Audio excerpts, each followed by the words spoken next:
Tomar decisiones es algo recurrente en nuestra vida. Sin embargo, para algunas personas tener que hacerlo, por pequeñas que sean, puede ser un problema.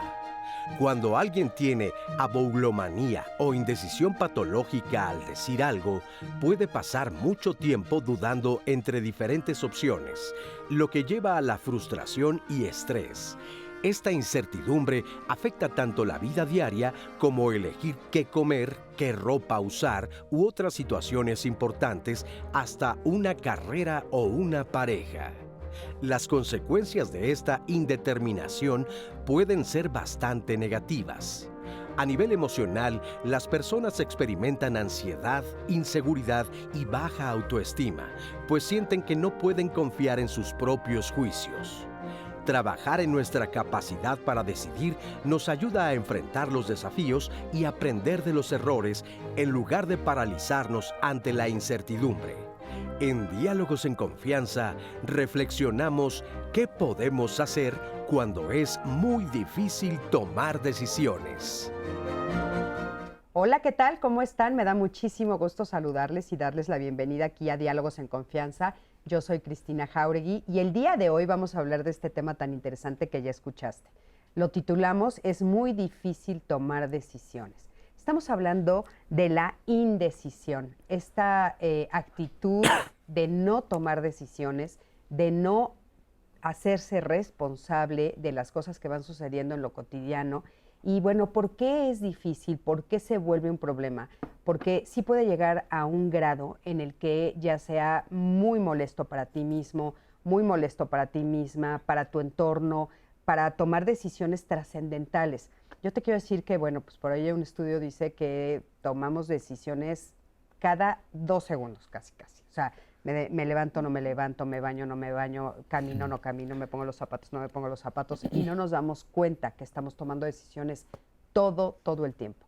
Pero de repente nos encontramos con decisiones que son como muchísimo más fuertes, más trascendentales, como por ejemplo, dónde voy a trabajar, con quién me voy a relacionar, y a veces cosas cotidianas como qué voy a comer, con quién voy a estar, y todo eso puede ser muy molesto y muy difícil, y ¿sabes qué? Se te va la vida.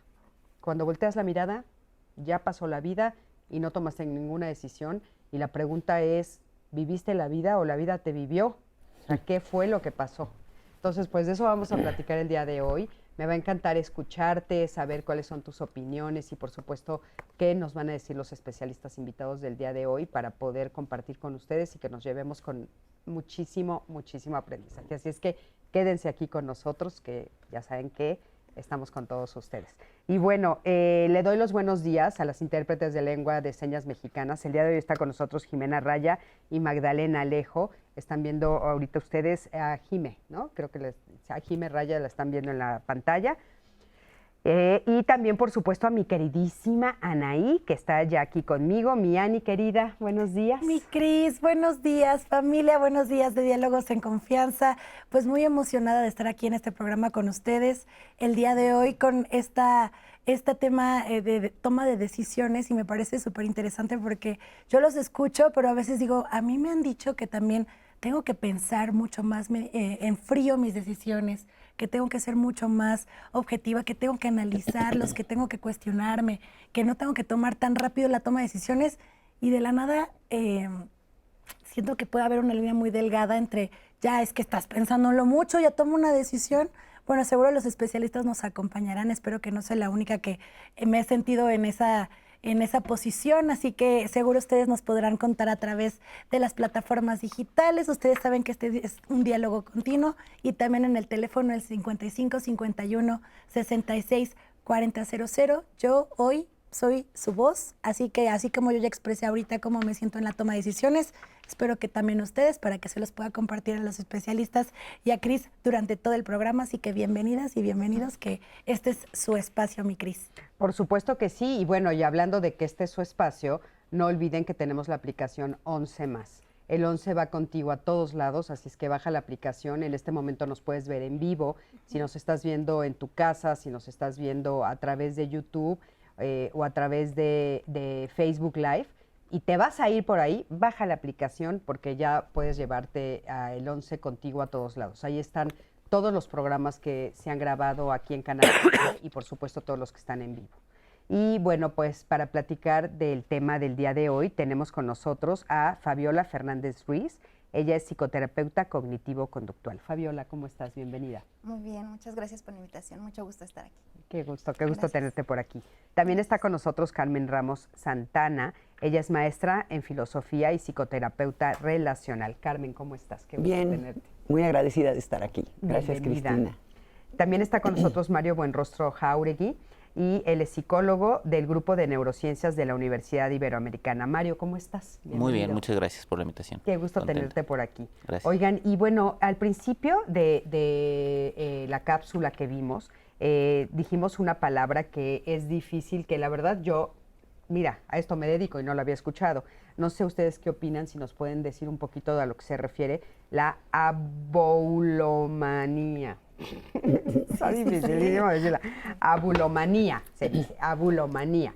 ¿Qué es esto de la abulomanía? Para que pues el público sepa de lo que estamos hablando y un poquito tengamos la descripción. ¿Alguno de ustedes? Es cuando esta dificultad para tomar decisiones se vuelve patológica, básicamente, ¿no? Ujú. ¿Cómo sabes que se volvió patológica? Cuando ya en tu forma de vivir, pues tiene problemas y tiene implicaciones serias, ¿no? Como que ya afecta a tu forma de vida o a otros, ¿no? Básicamente.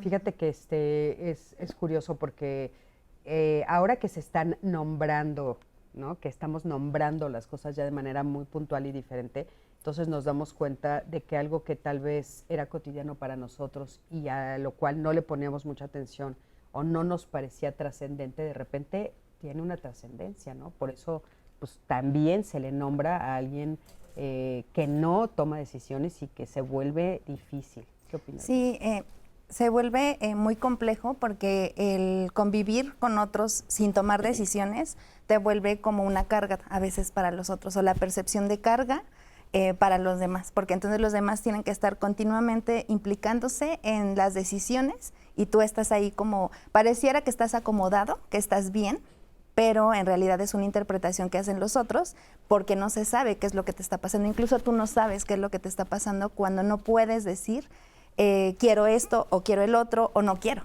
¿no? Entonces es muy importante saber que tiene una implicación en las relaciones interpersonales, se vuelven complicadas. Claro. Mario, ¿quieres comentar algo?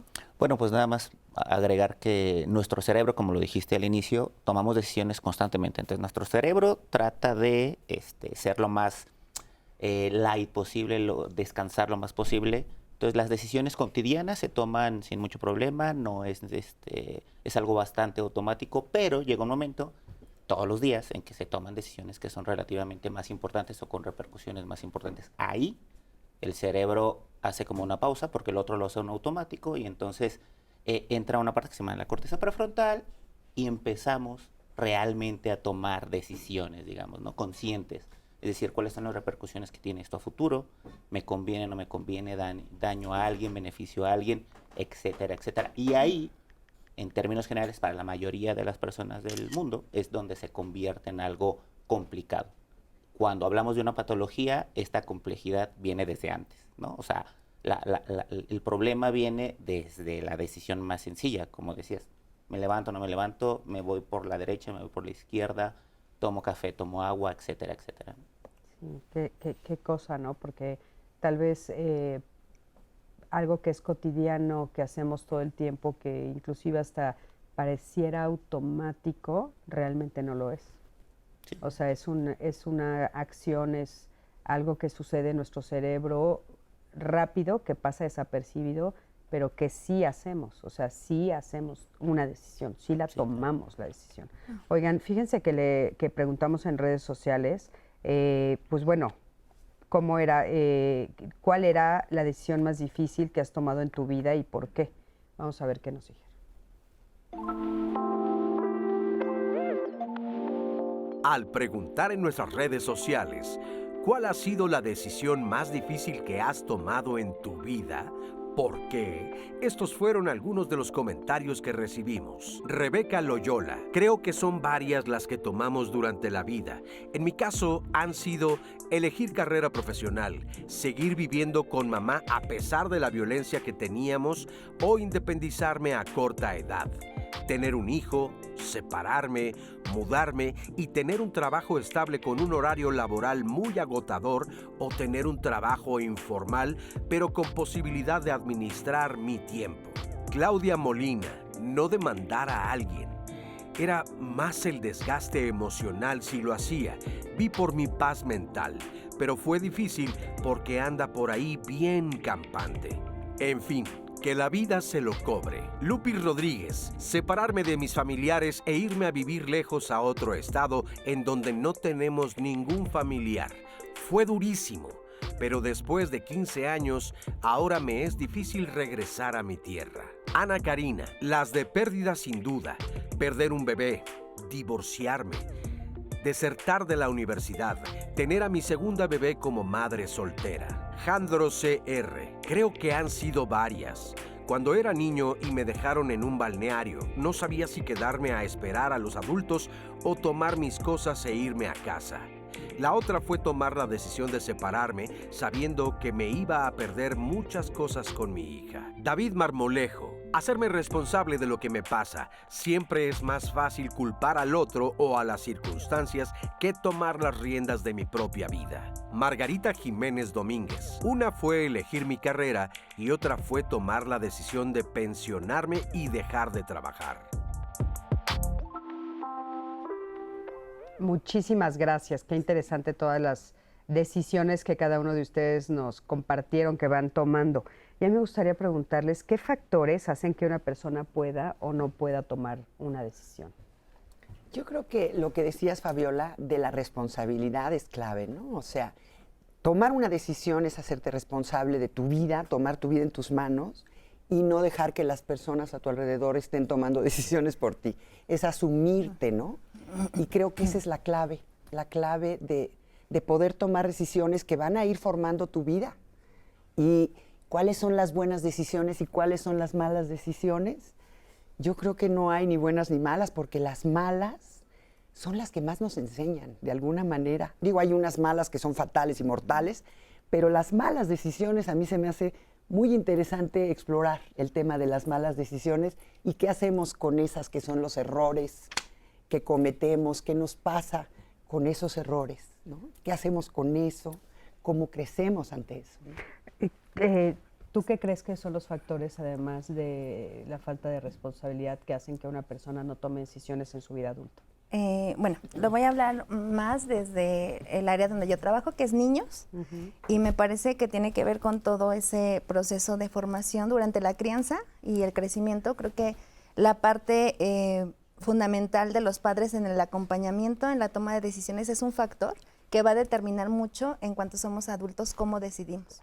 Porque muchas veces decidimos con base a lo que los demás quieren de nosotros, pero llega, y podría pensarse que en la infancia pues así es, porque los papás te van diciendo qué hacer, por dónde irte, pero llega un momento en el que ya no, y entonces ¿qué haces? ¿No? ¿Qué haces? ¿Tomas tu decisión porque es lo que tú quieres o tomas la decisión por la deseabilidad social, ¿no? Pero en esta parte algo que me llamaba la atención era que ponían mucho mi carrera, a qué me voy a dedicar. Creo que pensamos que hay que decidir a ir a la segura, nunca equivocarnos, ¿no? Pareciera que la decisión me tiene que llevar al mejor de los caminos y que no haya un fracaso o una mala decisión, como mencionaba Carmen, ¿no? Es como, esto tienes que decidir y eso te tiene que ir bien, porque si no, entonces es síntoma de que fracasaste, es señal de que fracasaste.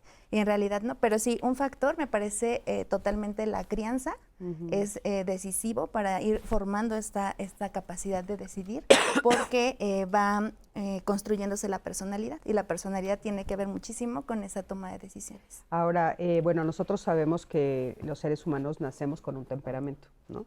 Y después, claro, junto con el entorno, la cultura, etcétera, se forma mi personalidad. Pero a mí me llama mucho la atención porque a veces desde pequeñitos vemos a niños que son más determinantes y como más echados para adelante, por decirlo de alguna manera, y los ves que toman decisiones una y otra vez. Y hay otros niños que no. O sea, no sé si ustedes considerarían que también tiene que ver con algo que tiene que ver con el temperamento o la forma de crianza junto con eso. ¿Qué piensas de esto? Sí, sí, por supuesto. Hay, de hecho, no nada más en los seres humanos, en los demás animales hay temperamento, vamos a llamarle, o personalidad, entre comillas.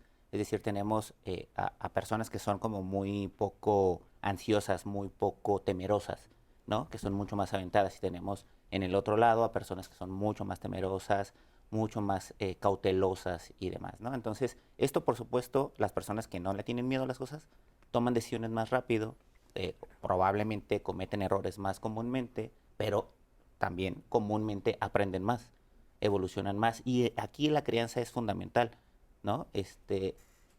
Cuando los niños no se les permite tomar decisiones, equivocarse y hacerse responsable del error o de la decisión, sea buena o mala, que tomaron, entonces se les está truncando la posibilidad que en el futuro, cuando sean adultos, pues puedan tomar decisiones de manera sana, no de manera buena, porque, como decía Carmen, no hay una decisión buena o mala. La vida te va llevando y vas resolviendo, vas tomando decisiones para solventar la decisión mala que tomaste, ¿no? O mejorar la decisión buena que tomaste. Entonces, esto de que los padres permitan tomar decisiones a los niños es fundamental, porque permite perder miedo, hacerse responsable en el futuro, y entonces que los niños tomen decisiones de manera normal, cotidiana, sin temor a equivocarse. Te equivocas, pues tomas otra decisión para repararlo y listo, ¿no? Claro. Yo no sé si estoy de acuerdo con ustedes de que no hay decisiones malas, pero lo vamos a ir viendo. No, yo creo que sí hay decisiones muy malas y aprendes de ellas, pero sí hay decisiones malas. Pero bueno, hablando esto un poquito de la crianza, ¿no? O sea, ¿qué sucede, pensando ya después en pasar a los adultos, que es lo que más nos importa, pero qué sucede con esos padres? Porque, bueno, a veces tienes como esta duda de en qué momento le permito tomar una decisión o cómo le permito tomar una decisión. O también yo sé que papás y mamás que nos están viendo dicen, pero si yo lo estaba haciendo por cuidarlos, ¿no? Que es esta frase que escuchamos muchísimo. O sea, yo lo hago por cuidarlos, o sea, para que no les vaya mal, para que no los lastimen, etcétera, ¿no? ¿Qué pasa en los papás a nivel emocional que no saben o no hacen o se pasan en eso? Yo creo que, bueno, yo trabajo con mamás, con maestros, con líderes, y creo que los líderes o las mamás o incluso los maestros que permiten y desarrollan el pensamiento crítico en los hijos o en los subalternos, es realmente la forma de hacerlos crecer. Digo, no los puedes dejar tomar la decisión de aventarse por la ventana o no. Digo, hay niveles, ¿no? Pero ir soltando a los hijos y hacerte para atrás y dejarlos que cometan errores a su nivel es básico para que puedan ir creciendo, si no, nunca van a crecer. Tomar decisiones es que el adulto les dé permiso y se haga a un lado. Pero ¿qué pasa con el adulto? Eso lo entendemos, pero ¿qué pasa con el adulto que no lo hace? ¿Qué le está pasando a ese papá? Ese papá quiere tener el control. Muchas veces trae mucha culpa, ¿no? De que, híjole, si hace algo mal, es mi culpa, soy responsable. Y entonces, pues asfixian al otro, ¿no? Y no lo dejan crecer. Entonces tiene que ver con un aprender a soltar, con un confiar en el chavo o en el alumno o en el subalterno, confiar en el otro, ver su potencial, ver todo lo que puede llegar a ser y decir, a ver, lo voy a soltar. Cuesta trabajo porque necesitamos tener como el control de todo, ¿no? Oye, Carmen, María Mendoza nos dice, ¿cómo le podría ayudar a que mi hija adolescente tome decisiones? Es súper indecisa. Le pregunto y dice, no sé. A todo, ayuda. O sea, un poco lo que estabas diciendo, me imagino también a estas personalidades de que pues no voy a tomar una decisión. Tómala tú. ¿En la adolescencia, dice? Sí, en la También adolescencia. la etapa, ¿no? Es una etapa pues, de riesgo, pero no estás desarrollando en tu hijo la responsabilidad de su vida, ¿no? Ella le dice, no sé, tú decide por mí lo que tú decías. O sea, entonces si la mamá va a decidir todo, en las decisiones más importantes de esa adolescente, la mamá no va a estar presente, como la sexualidad, el decidir si me tomo una pastilla, una droga o no. O sea, esas decisiones la mamá no va a estar. Entonces sí tienes que decirle, yo no voy a decidir por ti, es tu decisión, es tu vida. Y pues tú sabes, ¿no? ¿Qué vas a hacer? Sería un poquito trabajarlo desde mostrarle como la consecuencia de la indecisión. Tú no vas a decidir, Pero si yo decido esto, entonces, ¿te gusta que yo decida que te pones el vestido rojo y no el azul? Probablemente va a decir, no, porque el rojo no me gusta tanto, ¿no? Y entonces es como aventarlos un poquito a reflexionar esta parte de no decidir, también es una decisión, porque es dejar a los otros que decidan por mí. Pero tiene que ver, y lo vinculo un poquito con lo que decía Carmen, con el miedo que tenemos los papás también, es que criamos desde el miedo y desde nuestra historia de vida. Entonces, me parece que dejamos de manera muy tardía, como que postergamos también que tomen decisiones. Pareciera que en la primera etapa no se puede tomar ninguna decisión porque los papás mandan. Y me parece que no es así. Me parece que desde pequeñitos hay cuestiones que sí pueden decidir. Por ejemplo, cómo vestirse. Es algo que muchos, he visto un dilema en redes, ¿no? Que si parecen caja fuerte, que sí, ¿no? O sea, los niños, ¿no? Pero a mí me parecería que es una decisión que no los daña, ¿no? Y que al contrario, va a sumar a que ellos se vayan sintiendo seguros y vayan teniendo esa identidad y vayan echándose para adelante en otras decisiones trascendentales. Pero me parece que sería mostrarle como esa parte de la consecuencia de no decidir y no desesperarse. La verdad es que en la adolescencia es tener mucha paciencia, ir poco a poquito, observar, pero sobre todo ser muy abiertos. Y aunque algo te moleste de tu hijo, que no decide, que es como que guardar ese respeto y decirle, ok, vamos ahí, pero te estoy acompañando. Es que, ¿sabes qué? A veces este ejemplo que pusiste de la caja fuerte, que para los que nos están viendo quiere decir que no combina, ¿no? Ajá, es que no combina. Porque, o sea, que se pone colores que no combinan. O que yo, una de las cosas que le recomiendo mucho a las mamás es, ok, dependiendo la edad, obviamente, sí, ¿no? Adolescente no necesariamente, pero es que lo empiezas mucho antes, sacas 3 opciones tú. O sea, para que le vayas enseñando, ¿no? Y entonces le dices, sobre estas 3 opciones elige, mi amor. O sea, pero cuando son chiquititos. Y entonces les vas enseñando también, pues en diferentes lugares tal vez necesitas diferentes vestuarios. O sea, tú no puedes meterte a la cancha de tenis con un palo de golf. O sea, por poner un ejemplo. Entonces nosotros les mostramos el mundo y los vamos ayudando poco a poco a elegir, ¿no? Esas circunstancias. Pero, bueno, a veces no te encuentras con papás y mamás que tienen, como bien dice, sus propios problemas, sus propias fantasmas y monstruos que tienen que enfrentar y que a veces no enfrentan, y que la consecuencia pues es hacer niños y niñas que el día de mañana son adultos que no deciden, ¿no? Y cuál es el daño que esto puede causar. Y quiero que me acompañes a ver el siguiente testimonio. Es un testimonio anónimo donde nos va a platicar un poquito qué fue lo que pasó con esta indecisión en su vida. Acompáñame.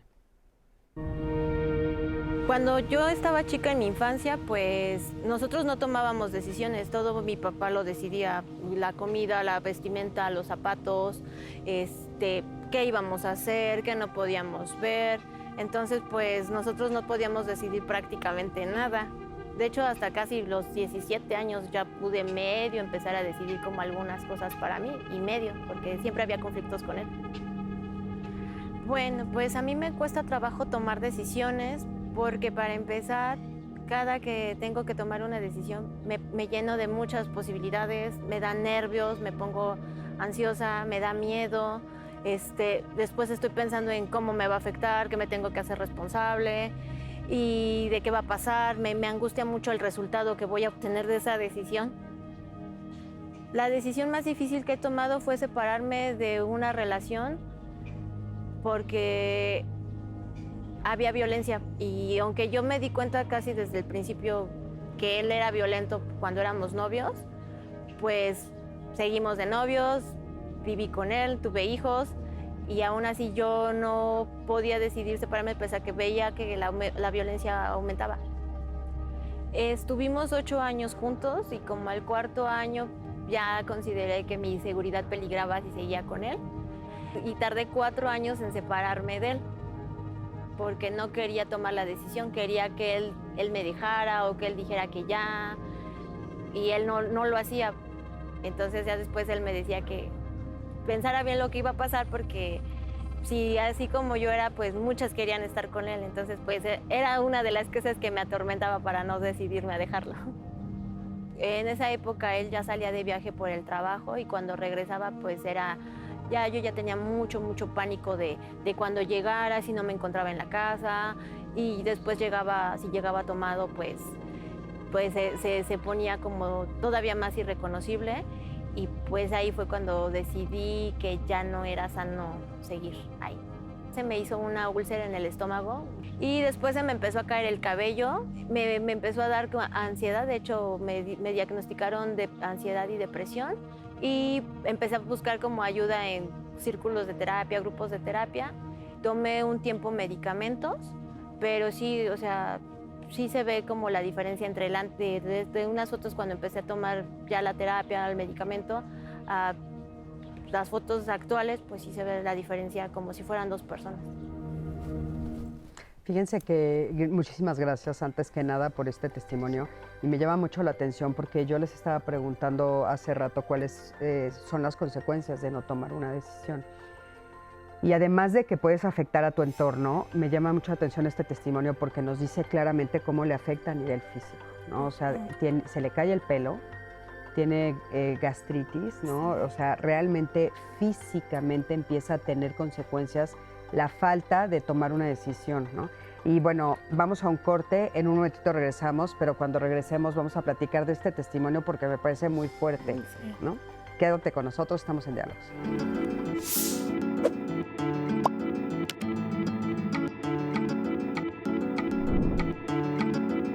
La indecisión puede causar ansiedad, inseguridad, frustración y miedo, además de impactar negativamente la calidad de vida y el bienestar emocional de las personas. Pues ya estamos aquí de regreso en Diálogos en Confianza para seguir platicando con ustedes de esta toma de decisiones y lo que significa la indecisión. Y bueno, vimos un testimonio muy interesante donde nos estaba platicando una chica que pues su papá tomaba decisiones para ellos todo el tiempo, inclusive de qué zapatos se iban a poner, cómo se iban a vestir, todas las decisiones. Y bueno, hasta los 17 años ella puede empezar a tomar decisiones y dice que le cuesta mucho trabajo después en su vida adulta, inclusive divorciarse de una persona que la violentaba, ¿no? Y lo que más nos llamó la atención, que coincidíamos todos los que estamos en el panel, es lo que le pasaba a nivel físico, cómo de repente también empezó a perder el pelo, empezó a tener gastritis, etcétera. Adelante, por favor. Lo que pasa es que una característica que decías para tomar decisiones, o algo que te impide tomar decisiones, es el miedo. Entonces, el miedo en este tipo, hay decisiones relativamente fáciles que no te van a generar tanto miedo, pero una situación así como la del caso, claramente genera muchísimo miedo, ¿no? El hecho de siquiera pensar en tomar la decisión de separarse o no separarse, más toda la repercusión física, emocional que tiene la situación misma que está viviendo esta persona, ¿no? O sea, eso ya genera un nivel de estrés extremadamente alto, sumado a la indecisión de separarse o separarse. Por supuesto que es normal que tenga este tipo de manifestaciones físicas que son completamente normales, y por supuesto que se suman a la imposibilidad de tomar esta decisión, porque además su historia de vida no le permitía. ¿Por qué le llamarías normal a que se le caiga el pelo? No, me refiero que normal que suceda, es decir, es tan alto el nivel de estrés que por supuesto que se espera que pase esto, ¿no? O sea, obviamente no es normal, pero me refiero que se espera que pase esto porque tiene un nivel de estrés tan alto que el cuerpo va reaccionando de esta forma. O sea, el cuerpo te está diciendo, la decisión la debiste haber tomado mucho tiempo atrás. Sí, seguramente. Eso, sí. Tu cuerpo te avisa también, ¿no? O sea, si ya se te está cayendo el pelo, o sea, te tardaste en tomar una decisión que te tiene en ese nivel de estrés, supuesto, ¿no? sí, claro. O sea, ya es demasiado. Ahora, una de las cosas que ustedes dijeron es, asusta el resultado, ¿no? O sea, muchas veces nos asusta el resultado. ¿Qué podemos hacer para entonces enfrentar el resultado que vaya a ser? Bueno, cuando dices asusta el resultado, es que me hace pensar en el testimonio justamente qué recursos tenía ella también para decidir eso. O sea, es que no es tan sencillo. Es como, ¿por qué no te sales de ahí? Pues, ¿cómo se va a salir, no? Probablemente no tenía los recursos económicos, las redes de apoyo. Entonces, asumir el resultado a veces no es tan fácil. No, o sea, no es nada fácil. Tienes que llevar como, o sea, tener sí algunos recursos para poder hacer frente a eso, porque si no sientes que te mueres, ¿no? O sea, al salirte de ese contexto, aunque estés siendo violentada, pues tienes donde dormir, podríamos decirlo, ¿no? O sea, pudiera sonar bastante fuerte como de entonces se tiene que quedar ahí mientras, pues sí. Y muchas veces así se trabaja, ¿no? O sea, Total. es para tomar ese tipo de decisiones se trabaja desde los recursos disponibles y desde un análisis muy crítico de la situación. O sea, es decir, ¿qué sí puedo hacer en este momento? Y por eso, en este tipo de situaciones, las personas tardan mucho tiempo en salir de ahí, ¿no? ¿Qué puedes hacer? Pues, obviamente, con tiempo, con el análisis, lo ideal es, pues, ir a un proceso terapéutico. Claro, ¿no? Es lo ideal. porque hay muchas cosas que se cruzan. Por eso nos parecía muy importante este tema de la indecisión o de la falta de tomar una decisión, porque de lejos nosotros podemos ser muy críticos y pensar, claro, esta mujer, ¿por qué no lo hizo antes? O sea, ¿por qué se esperó tanto tiempo?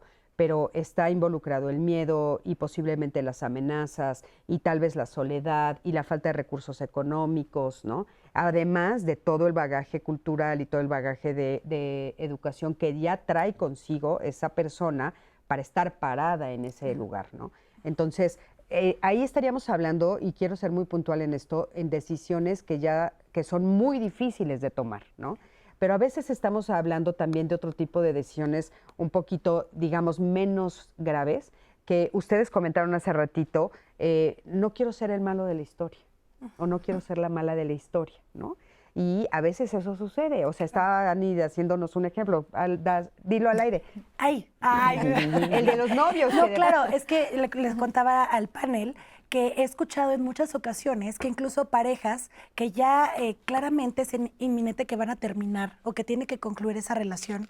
Y he escuchado, como ustedes lo mencionaron en el testimonio, de no, pues que él me termine, o sea, ¿por qué yo tengo que terminar? O sea, no, pues que ella lo haga, o sea, si ya sabemos, ¿por qué yo tengo que hacer, por qué tengo que ser la mala persona? Y a mí me parece muy fuerte porque es como, o sea, esa es la percepción, pero también es tu vida, o sea, estás con una pareja que no quieres, ¿por qué no lo terminas tú?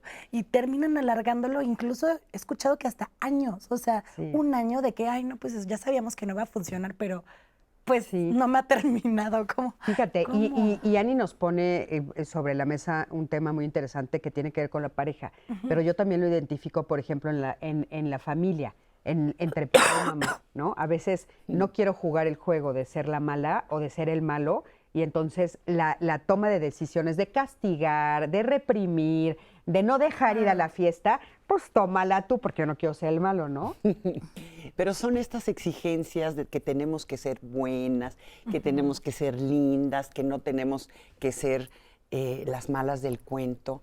¿Y qué nos pasa con eso, no? O sea, querer complacer a la sociedad o querer nosotros complacernos a nosotras mismas. El tema de somatizar la falta de decisiones y los problemas que eso causa, creo que es una forma como de castigarte, ¿no? Como de que el cuerpo te hable y te diga, a ver, espérate, ¿qué estás haciendo, no?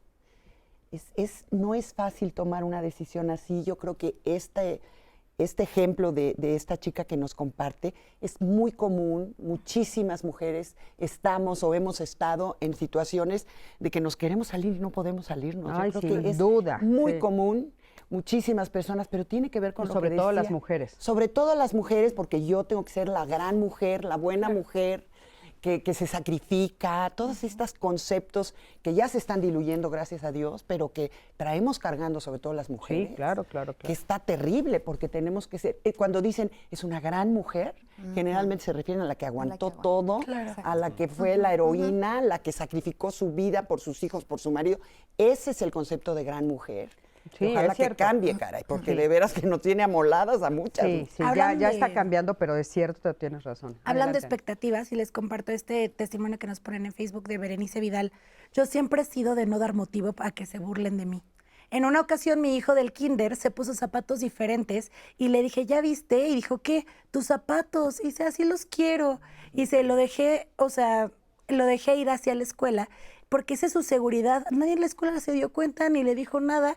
Y él muy seguro, pues a él nada le da pena. Era mi pena Fíjate. en la toma de decisiones. Y entonces me llama mucho la atención lo que menciona. Y aquí Pues importante. Ay, perdón. perdón. Es que este tema tiene mucho que ver con la manera de educar, ¿no? Cuando todos nuestros miedos y todas nuestras frustraciones se van a los hijos, ¿no? Y ahí se las avientas a los hijos, ¿no? Y son tuyos, no son de ellos.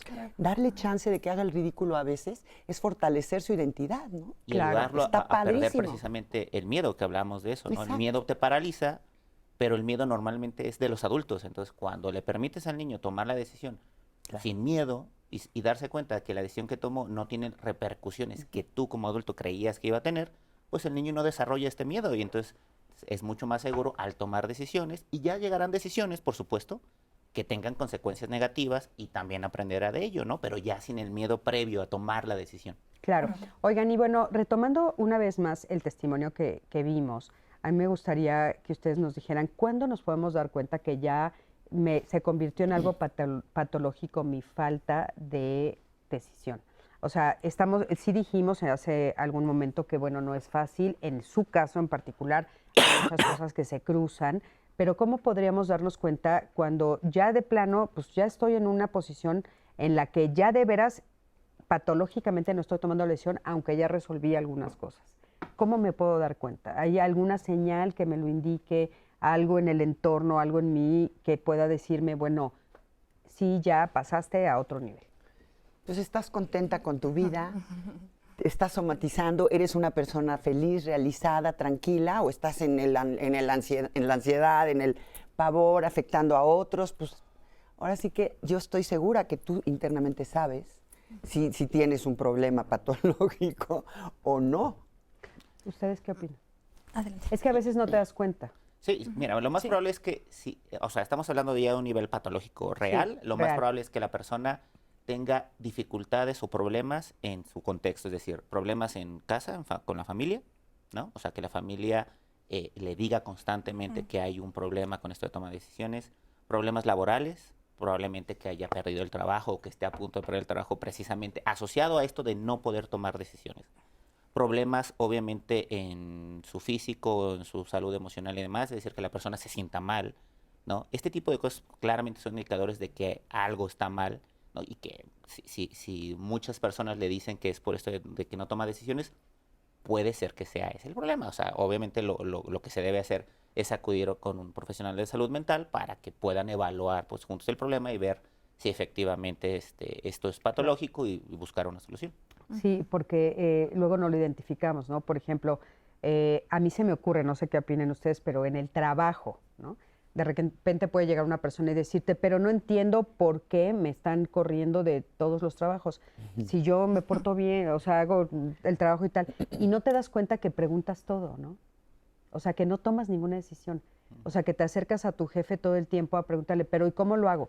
¿Y cómo lo escribo? Y este papel está bien, pero me lo corriges, pero... Y hay un que dices, güey, estoy haciendo yo tu trabajo. Sí, sí. O sea, yo estoy haciendo tu trabajo, te estoy pagando y lo estoy haciendo yo.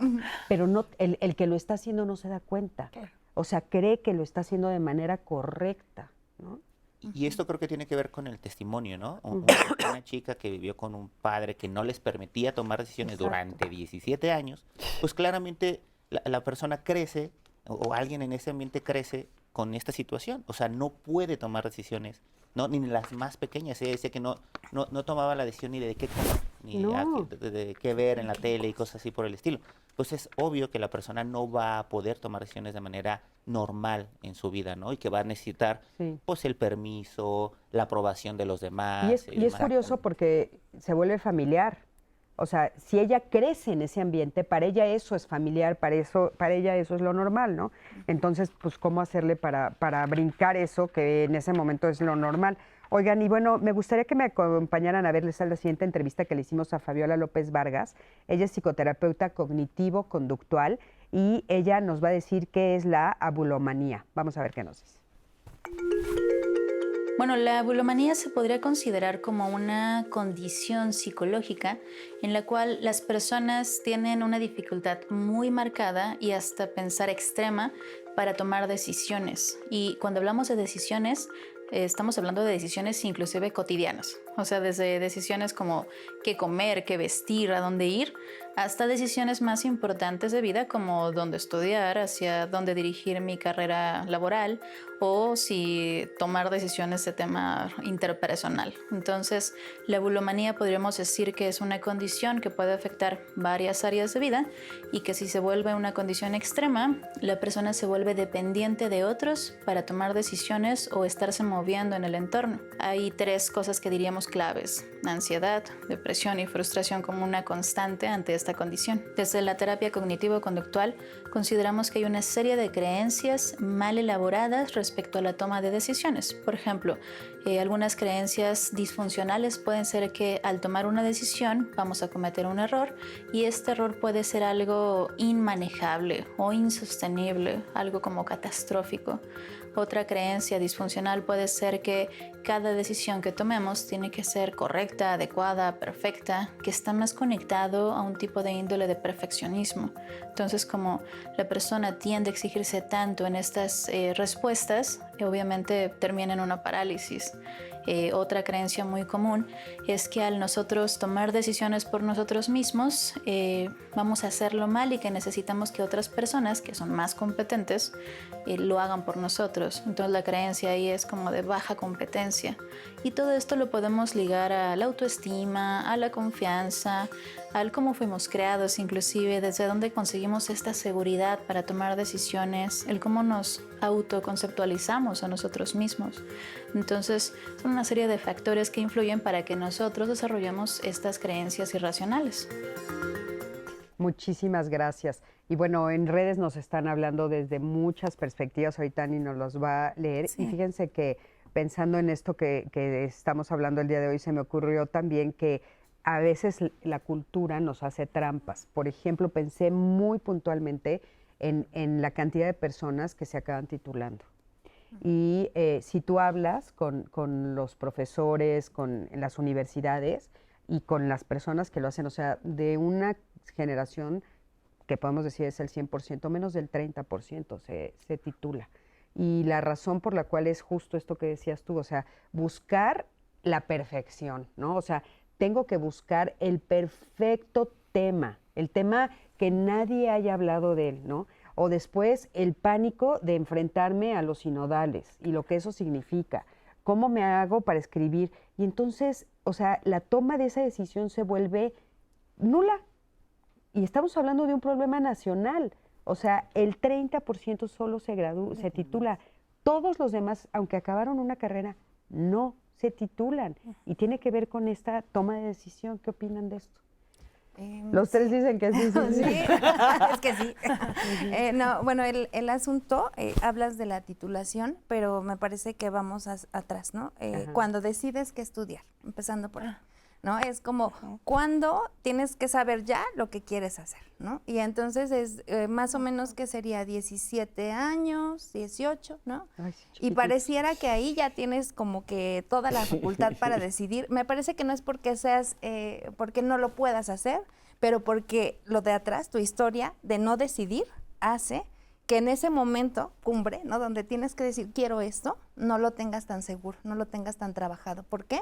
Porque viene este reforzamiento de decides mal, es que estás muy chiquito, es que esta parte del adultocentrismo, ¿no? Donde pareciera que los adultos sí sabemos decidir y los niños y los adolescentes no lo saben, ¿no? Entonces desde ahí, me parece que viene desde atrás, ¿no? Y tiene que ver con esta creencia de la incompetencia para poder decidir, ¿no? Y dices, bueno, ya llegan a la titulación, ¿no? Ya llegan a los últimos semestres, dices, ya estás ahí, ¿no? ¿Qué pasa con eso, no? Como que dar ese salto también de pensar aparte de la titulación en la vida laboral, por ejemplo, en decidir, ¿no? ¿Qué es lo que quieres hacer? Es otro rollo también. Y tiene que ver también con esto que decía, lo social, ¿no? Lo cultural, ¿no? ¿Qué tienes que hacer ya después, no? Tienes que trabajar o quieres seguir estudiando o qué vas a hacer o te sientes satisfecho con lo que estudiaste también, porque me parece que muchas de las personas que tampoco se titulan tiene que ver con que no están satisfechas con esa decisión. Es una insatisfacción constante, ¿no? Que te lleva como a decidir, bueno, tengo que hacer algo de mi vida, ¿no? Y creo que esto, ¿no? Podría encajar en lo que se espera que yo decida. ¿Tú consideras que esa decisión en particular, por ejemplo, se toma muy temprana edad? Se toma muy temprana edad. Sí, me parece que esa temprana edad, o probablemente si fuera esa edad, sería que garantizáramos que todos los niños y los adolescentes tienen una crianza donde se les permita decidir. Entonces ahí sí podríamos hablar de, bueno, 17, 18 años, pero bueno, no sé, Mario, a lo mejor nos puede explicar en términos del desarrollo de las funciones ejecutivas, por ejemplo, no sé. Bueno, en el cerebro, mira, un cerebro termina de desarrollarse en términos generales, en promedio, después de los 21 años, ¿no? Más o menos. Por eso en Estados Unidos y en otros lugares es los 21, El ¿no? consumo de alcohol, por ejemplo, es arriba de los 21 y algunas otras decisiones, elecciones, eso sí, la mayoría son 18 años.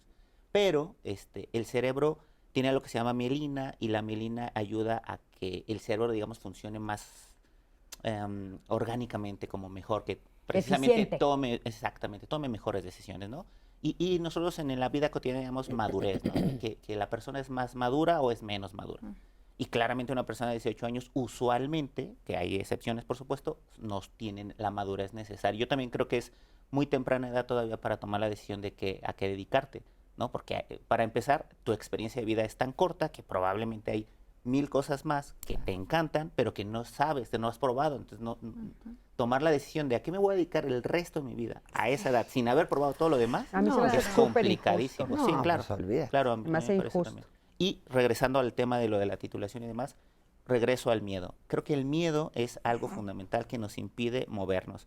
Y yo veo como la vida como una escalerita, ¿no? O sea, hay escalones, vas subiendo. La primera vez que vas a hacer algo, que tomas una decisión para subir el siguiente escalón, te parece dificilísimo, dificilísimo. Lo logras, o sea, tomas la decisión, ves que realmente no fue tan difícil y después, para esa misma situación, las decisiones se toman usualmente más fácil, ¿no? Ya en automático probablemente, ¿no? Imaginemos conducir un coche. La primera vez, híjole, todos estamos súper atentos, es difícil tomar la decisión de dar vuelta a tal lado, a tomar tal avenida, tal salida y demás. Pero después de algún par de años probablemente lo haces sin darte cuenta, de repente estás tomando café y de repente abres los ojos y ya estás en tu casa, ¿no? Entonces algo así creo que pasa con la toma de decisiones. El miedo nos incapacita, si dejamos que nos incapacite a tomar la primera decisión y una vez superado ese primer escalón, los demás creo que tienden a ser más sencillos. Nos dice Ricardo Ramírez en YouTube, dijo Sartre, estamos condenados a elegir. Todo lo que hacemos lo elegimos. El problema es que nadie nos enseña a elegir. Dice, la mejor manera de acertar en nuestras elecciones es probando, errando y acertando. Solo así. ¿Cómo, o sea, independientemente de esta parte de crianza, pero ya cuando estamos en la edad adulta, cómo aprendemos a elegir? ¿Cómo podemos empezar a reaprender a tomar decisiones? Igual que Pues Porque nos dejaron elegir en algún momento y cometer errores, ¿no? El miedo a cometer errores y a que tus hijos cometan errores es lo que nos parte a todos, ¿no? Porque entonces tienes que ser la niña buena, la niña que complace, perfecto, la niña perfecta. No equivocarte, ¿no? Esto que decías tú, o sea, Sí. no encontramos el valor en la equivocación. Sí. ¿no? Tiene un gran valor ser vulnerables, ¿no? Y saber que podemos equivocarnos y que ser humilde y estar. Yo creo que hay un gran crecimiento en la vulnerabilidad que socialmente no lo hemos puesto en su correcto lugar, ¿no? Por ejemplo, muchos de los grandes descubrimientos en la humanidad han sido por errores, por decisiones que se tomaron, que salieron mal, pero que las personas que estaban en ese momento se dieron cuenta del potencial del error que cometieron, ¿no? Y entonces así han salido vacunas, descubrimientos de 1000 cosas, etcétera, etcétera. Sí, o sea, muchísimas cosas, ¿no? Podemos citar. Entonces es muy importante atreverse a errar, a estar equivocado, ¿no? Y estar equivocado no necesariamente es malo, siempre y cuando, por supuesto, aprendas de eso. Sí, que tú dices, no todo el mundo aprende de sus errores, y sí tienes toda la razón. No todo el mundo aprende de sus errores, y lo que un poco decíamos, la falta de la indecisión, pues te lleva a lugares muy oscuros, podríamos decir, en algunos casos, y también algunas decisiones equivocadas, que era lo que decíamos tú y yo, que yo sí creo que hay decisiones equivocadas, porque bueno, sí hay decisiones que te pueden llevar a la cárcel, hay decisiones que pueden llevarte a tú estar mal físicamente, a la muerte, pero aparte tal vez no solo a la muerte, tal vez antes de la muerte, ¿no? A un parálisis, a una afección física fuerte, a lastimar a alguien que amas profundamente, ¿no? O sea, sí hay decisiones que son muy graves, ¿no? Entonces, a veces como que encontrar cómo le hago, o sea, cómo me enfrento para no llegar al punto en el que ya no la tomé, ¿no? O sea, y también que alguien más tome la decisión por mí, ¿qué significa, no? A mí me llama mucho la atención este señalamiento, porque entonces yo no tomo la decisión, pero si la decisión está equivocada, Tú eres el culpable. Yo nada más ahí como borreguito, ¿no? ¡Qué Pues, delicia! ¡Qué delicia! No, De tú.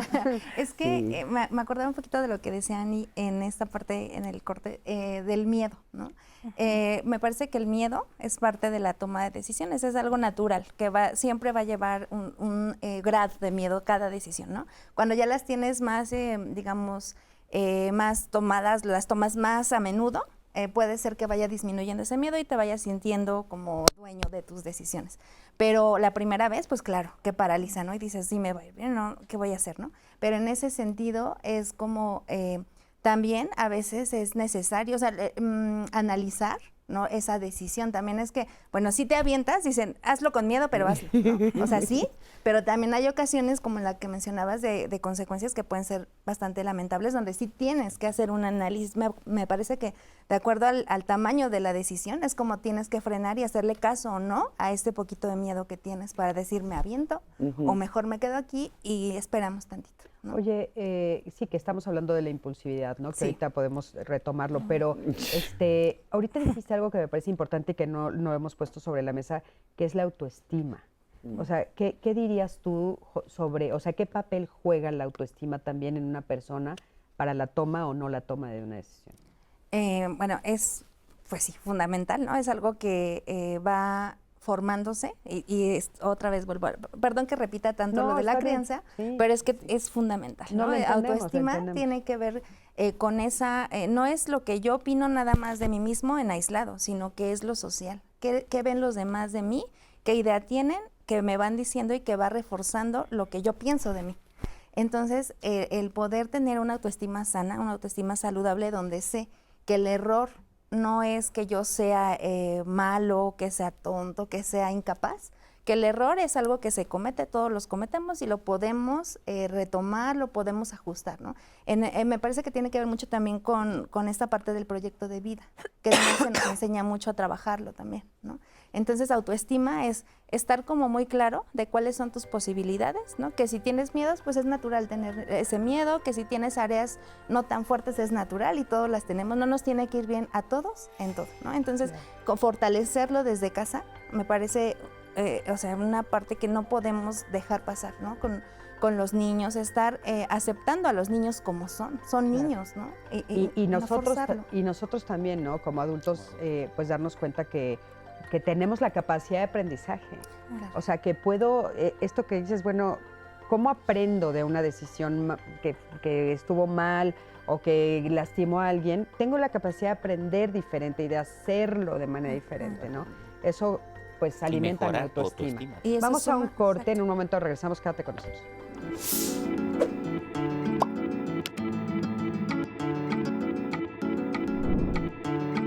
Ser indecisos constantes causa dependencia emocional y lleva a las personas a sentirse incapaces de actuar si no tienen la aprobación de los demás.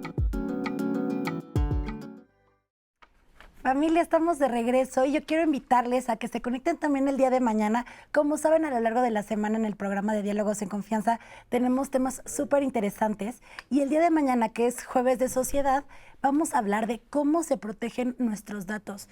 Algo que a mí me apasiona es el tema justo de Internet, el cómo navegamos, el cómo nos cuidamos. He escuchado muchas veces estas noticias de, ay, no, es que hackearon y mencione cualquier tipo de plataforma. El cuidar nuestros datos personales, tengo llamadas, recibo llamadas de alguien, entonces, de números desconocidos. Regularmente no tenemos ese cuidado cuando estamos a través de Internet. Hemos desarrollado ya una tecnología inalcanzable, entonces es importante que hablemos de eso el día de mañana para que ustedes y nosotros nos informemos y estemos todos al corriente de lo que es e implica el cuidado de nuestros datos personales. Así que no duden en conectarse el día de mañana en Jueves de Sociedad.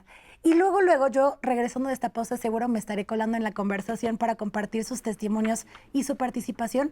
Pero primero, antes que nada, vamos a ver esta entrevista que le hicimos también a Fabiola y vamos a hablar justo de las consecuencias de esta indecisión. ¿Me acompañan? Para empezar, hay que entender que la palabra patológico se refiere a que está impactando varias áreas de vida y que está dificultando esta calidad de vida en diferentes segmentos. Entonces, podemos verlo desde lo laboral, lo interpersonal, lo familiar y el desarrollo personal. En lo laboral podemos identificar que puede que, por esta dificultad de toma de decisiones, tu rendimiento esté bajando o que te paralices a la hora de proponer o de querer actuar en ciertas metas, y eso hace que te rezagues y que tal vez no estés creciendo como tú quisieras. Y eso puede generar una frustración constante en el área laboral. En el área interpersonal puede afectar tus relaciones, ya que al depender tanto de los otros para que tomen decisiones por ti, eso puede generar un cansancio en los demás y eso puede generar que los otros empiecen a querer distanciarse, porque también es un tanto frustrante estar tomando decisiones por alguien continuamente. Entonces también afecta las relaciones interpersonales porque te vuelves un tanto dependiente de los demás, y eso puede ser por un lado atemorizante y por otro lado angustiante, porque si las otras personas se empiezan a alejar de mí porque ya les cansó tomar decisiones por mí, ahora yo me angustio el doble porque entonces no sé qué voy a hacer sin ellos. Entonces se genera este círculo vicioso en el que me vuelvo más ansioso por la toma de decisiones, pero dependo más. Y en el área familiar creo que es un poco lo mismo. Nos volvemos dependientes y no estamos viviendo de acuerdo a valores personales o a metas personales porque todo el tiempo están eligiendo por nosotros. Y en el desarrollo personal un poco similar. Estamos estancados y no nos movemos hacia las cosas que son valiosas para nosotros, y eso genera una tristeza profunda porque claro que observamos que estamos estancados en este bucle en el que no estamos conectando hacia las metas que quisiéramos. Entonces, a nivel general podríamos decir que podría generar estos tres efectos en todas las áreas de vida: tristeza, ansiedad, angustia, depresión en el caso más severo. Muchísimas gracias, y bueno, pues ya estamos de regreso para seguir platicando con todos ustedes sobre este tema. Y a mí me gustaría que un poquito nos imagináramos y pudiéramos explicarle a nuestro público qué significa vivir con una persona que no toma decisiones, o sea, estar al lado de estas personas con las cuales pues tú de repente tienes que hacerte cargo absolutamente de todo, desde vamos a comer, ¿a dónde quieres comer? Donde quieras. ¿No? Pero es una cosa, es una vez, pero ya 2, 3, 10, un año, o sea, dices, ¿no? Un día, a ver. Lo más probable es que sea bastante frustrante para la persona que toma la decisión, pero también depende de la personalidad de esa persona que es la que toma las decisiones. Porque hace rato hablábamos del caso del testimonio, de que el papá tomaba todas las decisiones por parte de la familia, de las niñas y probablemente de la esposa y demás. Entonces, para esta persona pues no era estresante, seguramente lo disfrutaba. ¿Por qué? Pues era una persona controladora, una persona violenta, claramente, que quería tener el control absoluto. Entonces, si esa persona tiene al lado a una persona que le cuesta tomar decisiones, pues entonces encantados, probablemente los dos, en una cuestión patológica, claramente. Ahí es la combinación perfecta, por decirlo de alguna manera. La perfecta imperfecta, sí. Exacto, la perfecta imperfecta. Sí, pero en condiciones normales, digamos, una persona normal que toma decisiones y que por supuesto permite a las demás personas también tomar sus propias decisiones, seguramente va a ser incómodo, le va a generar también ansiedad, le va a generar una carga, ¿no?, de estrés adicional a la propia toma de decisiones, y probablemente un sentimiento de culpa de que la otra persona pues no toma decisión, y por tener que tomar las decisiones rápido para resolver, pues entonces seguramente esta persona va a estar constantemente estresada. O en el trabajo, lo decías hace rato, ¿no? O sea, si el jefe contrata a un asistente y el asistente no toma las decisiones y el jefe sigue tomando las decisiones, pues entonces, pues, o sea, no sirve el asistente. O sea, entonces no, o sea, la carga de trabajo y de cuestiones emocionales aumenta, y entonces no sirve para nada tener un asistente, ¿no? ¿Por qué elegiríamos a una persona así? Porque también es una elección. Claro. Yo elijo relacionarme con una persona que no toma decisiones. Yo creo que hay personalidades, como bien dices, que les gusta tener el control. En el tema de la educación, hay esta educación y esta formación vertical, donde hay una jerarquía, donde yo mando, yo decido todo y me gusta tener súbditos, ¿no?, que hagan todo lo que yo digo. En el trabajo, como mamá, como profesores, ¿no? Entonces, yo creo que las nuevas generaciones van entendiendo que hay que trabajar horizontalmente, que hay que trabajar colaborativamente y no jerárquicamente, ¿no? Creo que de ahí viene. Hay muchas personas que les encanta tener el control y que no lo van a soltar, y se van a reunir de personalidades más frágiles, ¿no? Eso creo yo. Claro.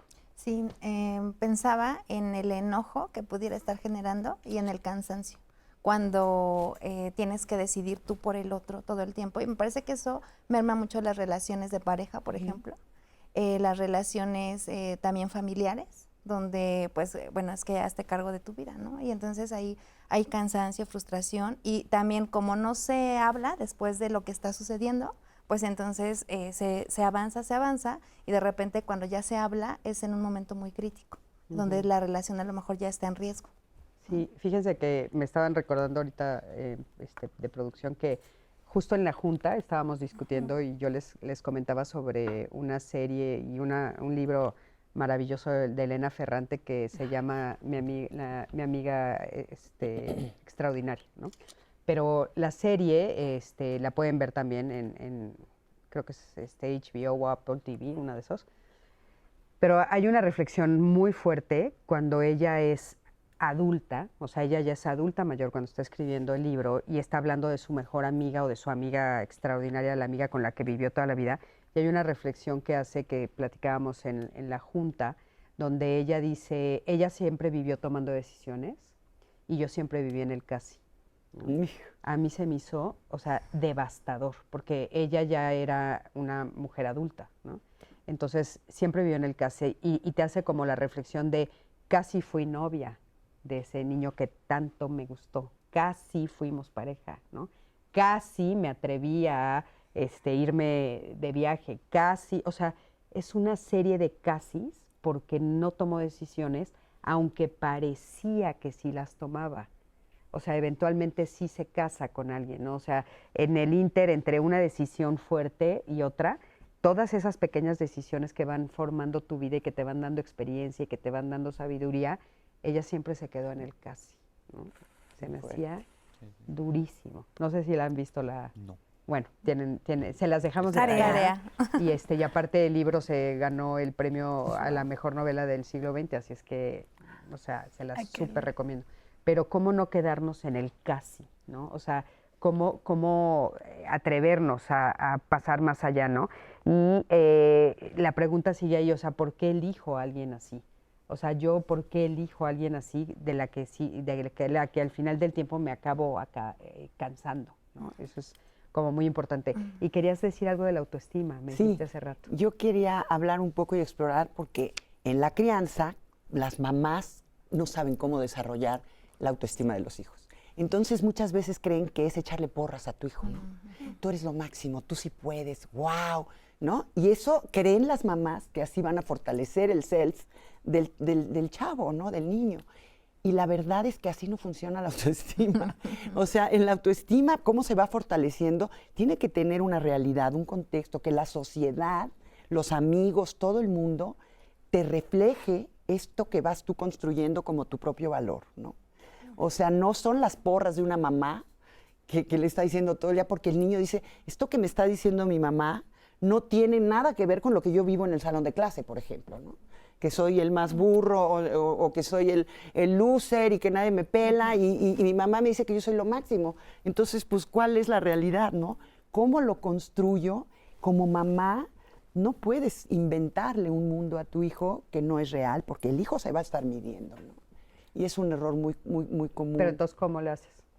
Le vas enseñando a tomar sus decisiones, a ver que si es agradable, pues va a tener amigos, y si no es agradable, pues no va a tener amigos, y pues tú no puedes resolverle eso, ¿no? Y él que vaya construyendo y que se vaya enfrentando a las consecuencias de todas esas decisioncitas que va tomando, ¿no? Y que te hagas para atrás. Yo creo en hacerte para atrás lo más posible para que el hijo se enfrente y vaya creciendo y vaya... También, como tú decías, los escaloncitos son a veces para arriba, pero también hay veces son para abajo, ¿no?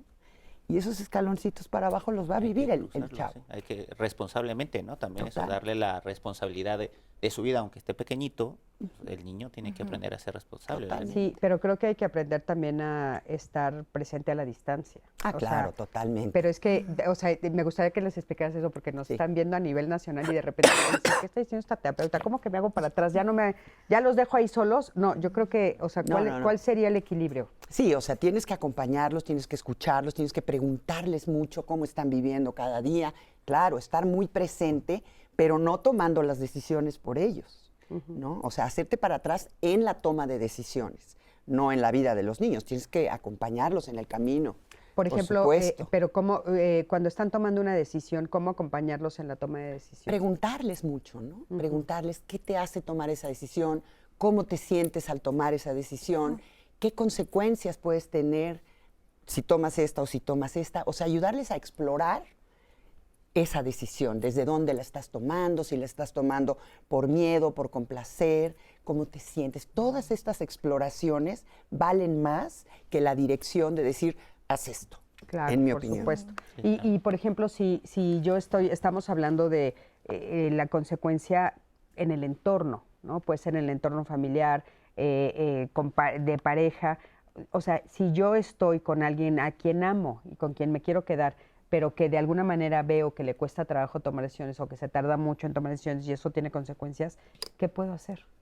Yo creo que lo más fácil es acompañar, generarle confianza a la persona. A un adulto. A un adulto de que, sí, de que tome las decisiones y que tú vas a estar ahí apoyando en función de la decisión que ella tomó. La persona, es decir, si es una decisión que tiene una consecuencia positiva, pues bravo, ¿no? Vamos a festejar. Si tiene una consecuencia negativa, bueno, aquí estoy, vamos resolviendo juntos y demás, por supuesto tú eres responsable. Y todo esto es decir que la persona se sienta acompañada, pero que tú no tomes la decisión por la otra persona. Te voy a poner un ejemplo más cotidiano. ¿Qué pasa si pues lleva mucho tiempo diciéndote, pues donde tú quieras comemos? Y sales, no, vamos ¿a dónde quieres comer? Donde tú Me ha quieras. pasado, Messi. ¿Verdad que sí? ¿Y qué haces? O sea, ¿qué haces tú ahí? Decide. Tú decides, o sea, ¿sabes qué? Yo he decidido hoy todo, quiero que hoy decidas qué vamos a comer, ¿no? O sea, solo please un día.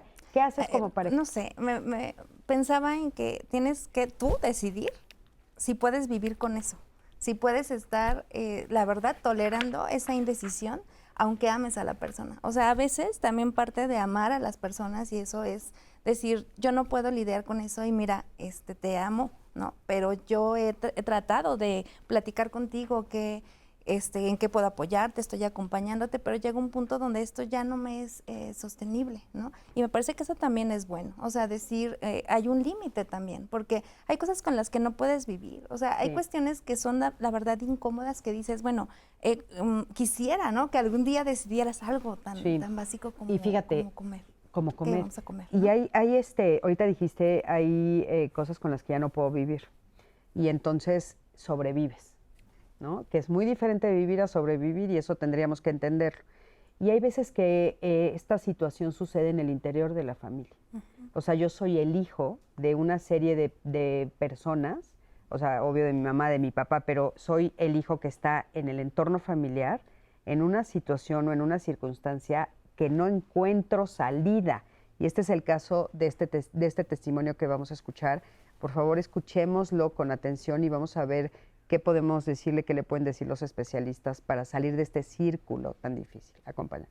A mi madre le cuesta mucho tomar las decisiones y finalmente también a mis hermanos mayores y acabo tomando las decisiones yo. Vivir con alguien que le cuesta tomar decisiones es bien, difícil, engorroso y, o sea, te doy ejemplos, o sea, llegas al restaurante y de repente pide lo mismo que pides tú de comer. Bueno, pues es mi madre, pero la quiero llevar a, pues no sé, a un fin de semana a irnos a algún lado y me sale que sí y luego me dice que no y luego me dice que posiblemente y a la mera hora yo hago los planes, tomo la decisión y tengo que estar arrastrando porque no está 100% segura de que quiere ir. Cuando a mi papá le dio un infarto, tuve que ir yo a acompañarlo porque ella se bloqueó completamente y se quedó ahí. Nadie se hizo responsable más que yo, porque yo fui quien lo acompañó y quien tuvo que tomar esta responsabilidad y es bastante difícil porque es la vida de tu padre, ¿no? Al final del día. Mi hermano enfermó de COVID y llegó un momento donde ya no podía estar en su casa con el oxígeno y no tenía que internarse en el hospital. Entonces, yo estaba trabajando, me hablaron y me dijeron la situación, pero estar al pendiente de ellos y qué tienen que hacer, dándole como instrucciones, porque de repente se bloquean. O sea, eso también es bien complicado, pero pues finalmente lo hago. A veces sí quieres como ya liberarte de toda esa parte y como digo, tomar tus decisiones y irte y hacerte independiente, pero finalmente no deja de ser tu familia, ¿no? Y no deja de ser tu madre y tienes que apoyarla al final del día. Entonces, en el caso de mi padre del infarto, se dependía su vida. En el caso de mi hermano del COVID, también era una decisión de vida. Entonces, ahí no puedo decir que no y no puedo dejar de apoyar a mi familia al final del día, pero sí es bien complicado. Muchísimas gracias y me parece que es un ejemplo muy fuerte y muy cotidiano. ¿Qué le podemos decir a esta persona? Yo creo que tomar decisiones por otra persona tiene una parte muy cansada, como decías, pero también tiene una parte muy de salvarlo. Y esto te da el ser heroico, el ser el rescatador. Y tiene una parte padre, también tiene una parte que te alimenta algo que generas ese tipo de relaciones también. ¿Eso serían las ganancias secundarias? Exacto, las ganancias secundarias son que tu autoestima, pues obviamente se va fortaleciendo porque tú eres el que resuelve, tú eres el que a veces hace lo que no te toca, ¿no? Pero eso pues sí te tienes una ganancia, ¿no? Entonces revisar estas ganancias y ver por qué estableces ese tipo de relaciones me parece algo importante. Nos cuentan un poco en redes sociales, específicamente en el ámbito laboral, en la toma de decisiones, y nos cuenta esta de doctora Ingrid Morán, tuvo una experiencia de vida horrible. Tenía unos jefes que se entrometían en todas las decisiones de las personas, hasta para ir al baño. Te cuestionaban todo lo que hacías como si fuéramos niños. ¿Y qué sucede con ese tipo de personas que toman decisiones como adultos? Y les leo uno más que es algo similar, que es sobre una relación de pareja.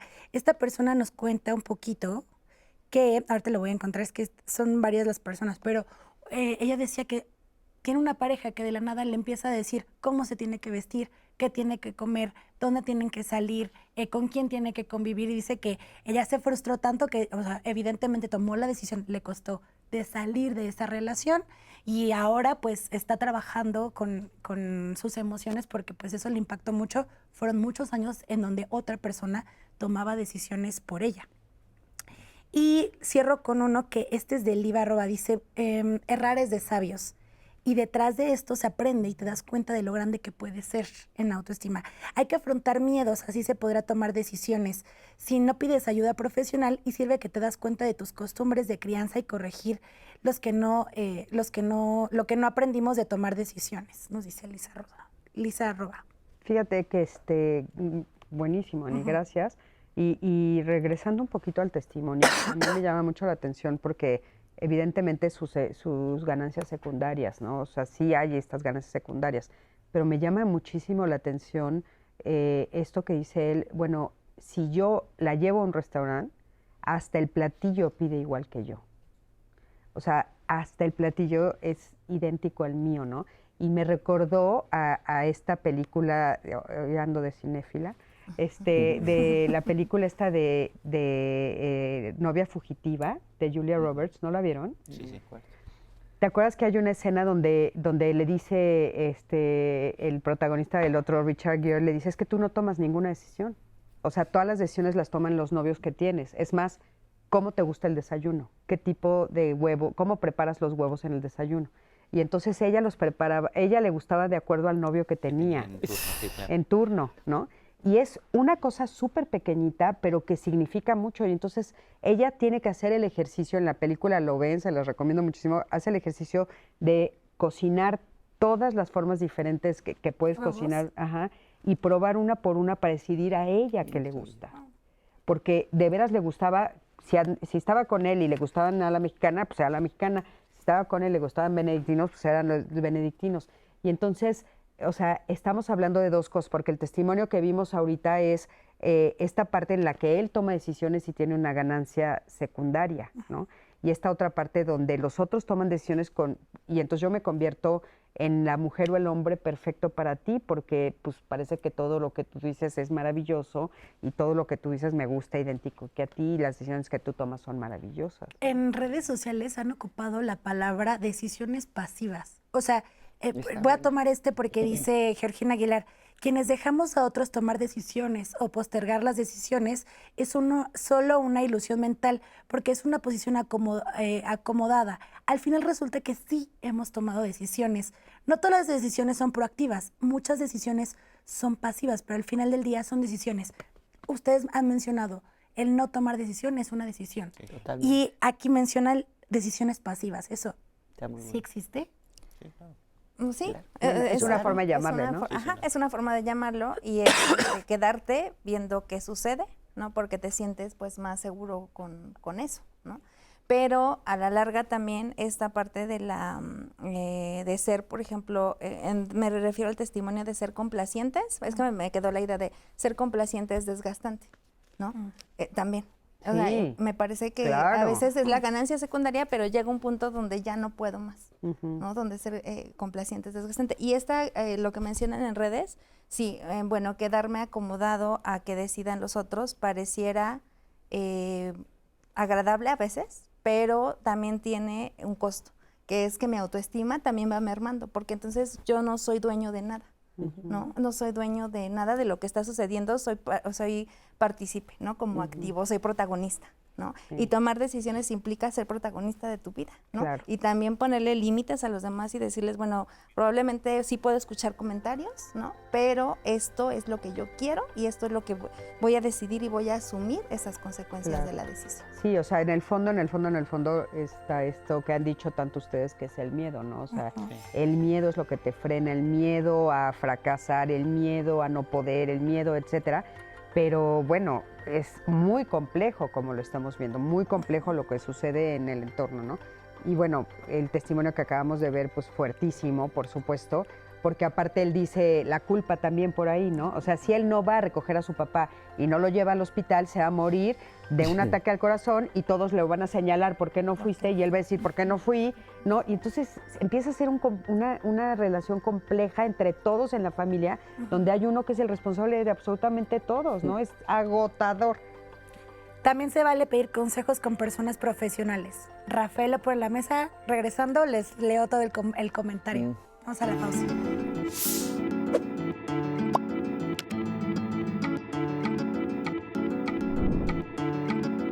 Tomar decisiones es esencial para vivir plenamente. Nos permite emprender nuevas oportunidades y saber de nuestros errores para construir un futuro auténtico y satisfactorio. Familia, no lo puedo creer que estamos ya en el último bloque para compartir con ustedes, cerrar con broche de oro. Y antes de eso, quiero invitarles a que se conecten la siguiente semana a este programa de Saber Vivir, Diálogos en Confianza, porque vamos a hablar de eres lo que haces. Es verdad que en México y creo que en varias partes del mundo vivimos en una cultura que se favorece y se premia la cultura del éxito, de los logros profesionales. Y eso lleva mucho a que las personas nos definamos por lo que hacemos en nuestra vida laboral. ¿Qué pasa cuando dejamos de tener ese trabajo? ¿Qué pasa o quién soy cuando no estoy trabajando?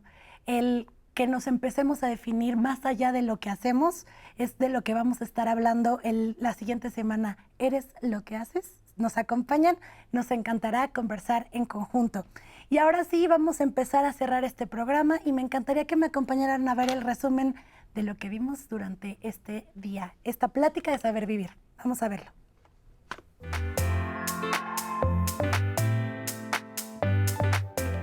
Y me parece que tiene que ver con todo ese proceso de formación durante la crianza y el crecimiento. Creo que la parte fundamental de los padres en el acompañamiento, en la toma de decisiones, es un factor que va a determinar mucho en cuanto somos adultos cómo decidimos. Podría pensarse que en la infancia, pues así es, porque los papás te van diciendo qué hacer, por dónde irte, pero llega un momento en el que ya no, y entonces, ¿qué haces? ¿No? ¿Qué haces? ¿Tomas tu decisión porque es lo que tú quieres o tomas la decisión por la deseabilidad social?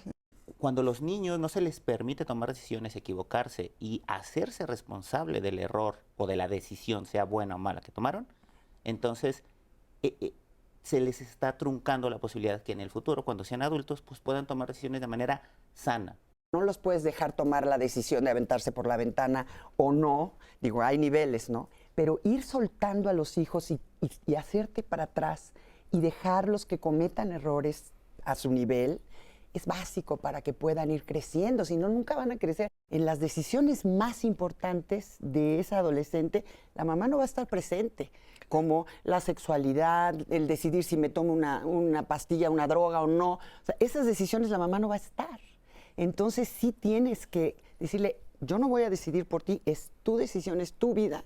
Y pues tú sabes, ¿no? Que en la adolescencia es tener mucha paciencia, ir poco a poquito, observar, pero sobre todo ser muy abiertos. Y aunque algo te moleste de tu hijo, que no decide, que es como que guardar ese respeto y decirle, ok, vamos ahí, pero te estoy acompañando. No decidir también es una decisión, porque es dejar a los otros que decidan por mí. El miedo, que hablamos de eso, ¿no? Exacto. El miedo te paraliza, pero el miedo normalmente es de los adultos. Entonces, cuando le permites al niño tomar la decisión sin miedo y darse cuenta de que la decisión que tomó no tiene repercusiones que tú como adulto creías que iba a tener, pues el niño no desarrolla este miedo y entonces es mucho más seguro al tomar decisiones. Pensamos que hay que decidir a ir a la segura, nunca equivocarnos, ¿no? Pareciera que la decisión me tiene que llevar al mejor de los caminos y que no haya un fracaso o una mala decisión.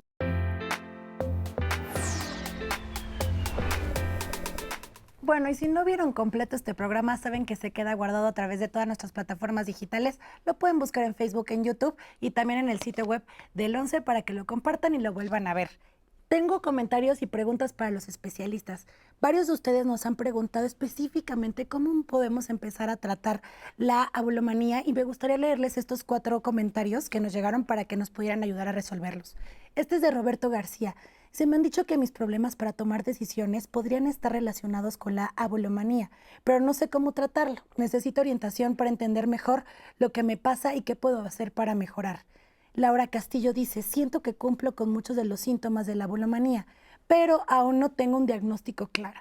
¿Qué debo hacer para confirmar si realmente tengo este trastorno y cómo puedo comenzar a trabajarlo? Lo están viendo también en pantalla la familia de Diálogos. Adriana Pérez, mi psicólogo me mencionó que podría tener abulomanía, pero no estoy segura de qué pasos seguir. Me siento perdida y me gustaría saber cómo puedo empezar a enfrentar esta situación.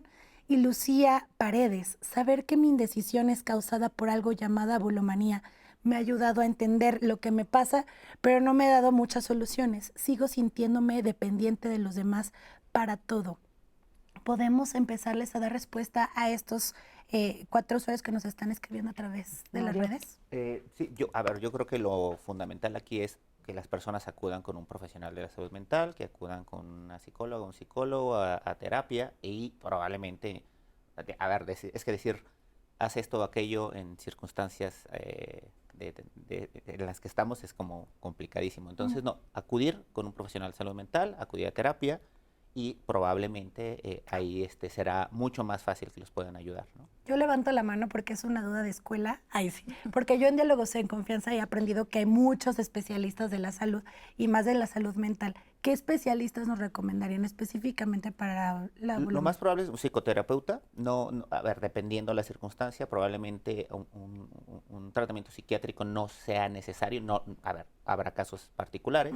Pero en términos generales, creo que en psicoterapia se puede tratar bien, es ser un psicólogo, una psicóloga, ¿okay? Especialista que esté, por supuesto, certificado de preferencia y demás. Hay muchísimos en la ciudad y en todas las ciudades, entonces seguramente van a encontrar una opción adecuada. Ahora, una de las cosas que nosotros pedimos mucho en el programa de Diálogos es que nos ayuden también con algunas técnicas que puedan empezar a implementar en el interior de sus casas, o algunas reflexiones que puedan hacer, o tal vez algunos libros a los que se puedan acercar. Si bien obviamente entendemos que el programa particular de los miércoles, estamos hablando de emociones, de salud mental, entonces es fundamental acercarse a los especialistas. También de qué otra manera a nivel individual puedo hacerlo, porque sí nos hablan mucho y nos dicen mucho de, pues no tengo las herramientas para ir, hablando muchas veces de no puedo porque tal vez estoy encerrada en mi casa y no quiero que nadie de mi familia sepa, o no me permite mi pareja, o no puedo porque no tengo dinero. O sea, hay muchas razones también por las cuales no se acercan, no porque no haya opciones, sino porque no pueden. Entonces, ¿qué les podríamos decir en esos casos? Pues mira, como ejercicio, perdón que Adelante, tome claro. la palabra, ¿no? Sí. Como ejercicio muy sencillo, creo, puede ser comenzar a tomar decisiones pequeñitas, ¿no? Es decir, pero conscientemente. Es decir, A ver, no sé, ¿qué quiero desayunar? ¿No? Ponerse las opciones, ¿no? Probablemente sea de ayuda. Esto es más de ayuda en temas de decisiones mucho más grandes, pero si te cuesta trabajo, entonces empieza a hacerlo desde decisiones pequeñas. En una hoja de papel, escribe las opciones que tienes para las decisiones que tienes. Puedes utilizar pros y contras para cada decisión. Es decir, si tomo esta decisión, si desayuno huevos revueltos, ¿qué ventajas tengo? ¿Qué desventajas? Si desayuno chilaquiles verdes o rojos, ¿qué ventajas, desventajas y demás? Y tomar la decisión, ¿ok? Y después hacer una evaluación de cómo te fue con la decisión que tomaste, ¿ok? Pues me gustaron más los chilaquiles rojos, ¿no? Que los verdes, por ejemplo. Digo, es algo pequeñito, ¿no? No, va pero es subiendo. significativo, claro. Va subiendo de nivel, por supuesto, en una decisión mucho más grande y relevante. A ver, por ejemplo, escoger una carrera, ahí la decisión, pues probablemente necesitas más de una hoja, necesitas mucho más información, mucho más tiempo de reflexión, probablemente hablar con personas que se dediquen a cada una de las opciones que tú tienes, estudiar, ver estadísticas, donde hay más empleabilidad, donde se gana más dinero si es que te interesa, etcétera, etcétera, etcétera, ¿no? Creo, a mí en lo particular, y a las personas que conozco que no tienen problemas de toma de decisiones, escribir las cosas ayuda muchísimo. Sí, otra manera me parece que podría ser reflexionar sobre el grado de satisfacción o de felicidad de tu vida. Y ahí va muy relacionado con las decisiones que he tomado, me han llevado a donde me quiero sentir, a donde me siento bien, me siento cómodo, o hay algo que no me está ayudando, ¿no? Como es a nivel de reflexión. Y dentro de las escuelas, me parece que un área que puede atender es el área de orientación. En las escuelas tienen esta área donde justamente lo que se hace es ayudar a ver las posibilidades, no tanto a dar consejos, que por ahí decían en algún momento, consejos, bueno, es que consejos te puede dar cualquiera, ¿no? Yo te aconsejo a partir de esto, tal o cual cosa, pero de lo que sí tienes tú, de las posibilidades que hay de tu vida, ¿no? De lo que estás viviendo en ese momento, ¿qué es lo que quieres decidir? No se trata de que los demás lo que ven, lo que quieren, sino tú, qué posibilidades tienes. Y los servicios de orientación me parece que son muy apropiados también para este fin. Claro, porque ahí te pueden decir cuáles son las mejores aptitudes que tú tienes, cuáles son tus herramientas. O sea, de repente también podemos estar tratando de tomar una decisión que se sale completamente de mi realidad, ¿no? Y entonces es tal vez una trampa también, ¿no? Por ejemplo, pues ahorita tengo, pues no sé, 18, 20 años, estoy por tomar una decisión de carrera y decido que quiero ser futbolista profesional, pues ya se te pasó, ¿no? Sí. O sea, los 20 ya son y empezaron a los 8. ¿No? Claro. Entonces, o sea, un poquito como tener en la realidad, la prueba de realidad también ayuda, ¿no? Y eso en la orientación ayuda mucho. A veces platicar con las personas, ¿no? ¿Qué otra cosa les podríamos decir, Carmen, como herramienta? A mí, por ejemplo, siento que esto que dices del consejo, de dar los consejos, es peligrosísimo y es generar. O sea, cuando van a terapia para que les den consejos y para que les digan qué hacer, que es muy común, la mayor parte de la gente cree que esa es la función de un terapeuta. Darte consejos o pedirle consejos a tus amigos, es estar reforzando esta pasividad y esta falta de responsabilización, ¿no? Entonces, a mí se me hace que ir y observarte y ver de dónde viene a través de un proceso terapéutico es lo mejor, pero si no también, ¿no? Escribir y ver qué es lo que me da miedo, por qué me cuesta tanto trabajo, cuáles son mis ganancias secundarias de no tomar decisiones, de echarle la culpa a todos de lo que yo no decidí. Todo este tipo de cosas, irlas reflexionando, pues aunque sea solo. Me parece difícil que te des cuenta tú solo de estos hoyos negros y estos temas que no ves, ¿no? Necesitas un espejo, un terapeuta que te confronte tantito, que te lleve para acá o para allá, ¿no? Pero bueno, ese es un poco el camino que yo sugiero. Okay. Quiero retomar nuevamente el comentario de Adriana Pérez, porque ella habla ya de que ya está en terapia, o sea, nos dice específicamente, mi psicólogo me mencionó que podría tener abulomanía. ¿Cuáles son los siguientes pasos y cómo puedo enfrentar esta situación? No sé por qué a mí se me viene lo primero a la mente decir, porque varias veces en el programa se mencionó el impacto que puede tener en tu entorno. No sé si cuando tienes este posible diagnóstico, el poder avisarle a la familia, cómo puede ayudar tu entorno, o sea, no sé si eso es un paso primero que tienes que hacer cuando te das cuenta que si tienes un problema de abulomanía. A mí los diagnósticos me dan miedo.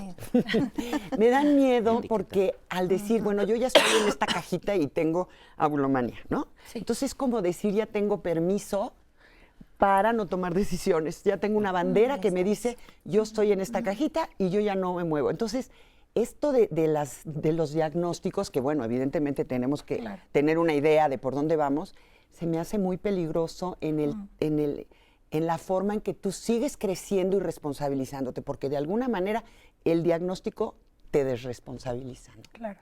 Claro. Es delicado, Sí. en mi opinión. O sea, habría que tener cuidado, o sea, el diagnóstico, nos han dicho muchas veces aquí en Diálogos, tiene un sentido. O sea, las cosas hay que llamarles por su nombre y tenemos que saber de qué estamos hablando. Solo no escondernos atrás del diagnóstico. O sea, hay que tener mucho cuidado de no hacer eso, de escondernos. Pero tiene un sentido tener un diagnóstico porque justo hemos aprendido a nombrar las cosas. Les voy a poner un ejemplo que me parece importantísimo. Hablando de la salud mental, que saben que es a lo que yo me dedico al 100%. Y antes se decía a la gente que estaba loca. Y te decían que estás loca y te encerraban porque estabas loca, ¿no? Ahora esa palabra no se utiliza. Nosotros ya sabemos a qué nos estamos refiriendo. La gente no está loca. Tiene algún problema de salud mental y hay que nombrarlo y hay que saber cómo se trabaja, pero ayudarle a la persona a no esconderse atrás del diagnóstico, ¿no? Pero sí es muy importante a veces saber exactamente dónde estamos parados. Supongo que por eso a ella le dijeron eso, ¿no? Claro. Pero tiene que tener cuidado de no pararse ahí, o sea, no decir, pues ahora todos se amuelan en mi casa porque yo ya llegué con mi etiqueta enfrente y entonces ahora pues así soy y tú decides por mí porque yo soy enfermita. Claro. ¿No? O sea, hay que tener como cuidado de no pararse atrás, pero si ya te lo dijeron es por algo, ¿no?